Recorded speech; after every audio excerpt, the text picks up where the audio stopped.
ఒక ఊరిలో ఒక శిల్పి ఉండేవాడు. అతను అద్భుతమైన విగ్రహాలను చెక్కుతాడు. ఒకరోజు అతను ఒక పెద్ద రాయిని తీసుకుని విగ్రహంగా మార్చడం మొదలుపెట్టాడు. మొదటి దెబ్బ పడగానే ఆ రాయి లోపలనుంచి ఒక శబ్దం వచ్చింది. నన్ను కొట్టకు, నాకు చాలా నొప్పిగా ఉంది. నన్ను ఇలాగే వదిలేయ్ అని రాయి ఏడవడం మొదలుపెట్టింది. ఆ శిల్పికి జాలివేసి ఆ రాయిని పక్కన పడేసి మరో రాయిని తెచ్చుకున్నాడు. రెండో రాయిమీద కూడా శిల్పి దెబ్బలు వేయడం మొదలుపెట్టాడు.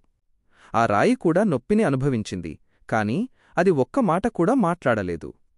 శిల్పి ఆ రాయిని ఎంతో కష్టపడి ఒక అందమైన దేవుడి విగ్రహంగా మార్చాడు. కొన్ని రోజుల తరువాత ఆ ఊరిలో ఒక గుడి కట్టారు. శిల్పి చెక్కిన ఆ అందమైన విగ్రహాన్ని తీసుకెళ్లి గర్భగుడిలో ప్రతిష్ఠించారు. మరి నొప్పి భరించలేక పక్కన పడి ఉన్న మొదటి రాయి ఉంది కదా, దాన్ని తెచ్చి గుడిమెట్ల దగ్గర పడేశారు.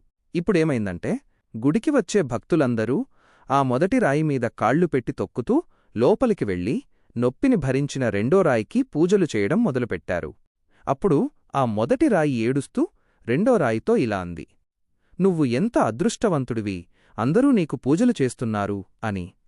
దానికి ఆ విగ్రహం నవ్వి ఇలా అంది, "నాడు శిల్పివేసిన దెబ్బలకు నేను భయపడి ఉంటే ఈరోజు నేను కూడా నీలాగే కాళ్లకింద నలిగిపోయేదాన్ని. ఆనాడు నేను భరించిన నొప్పే ఈనాడు నన్ను దేవుడిని చేసింది. సర్వే జనా సుఖినో భవంతు" అంటే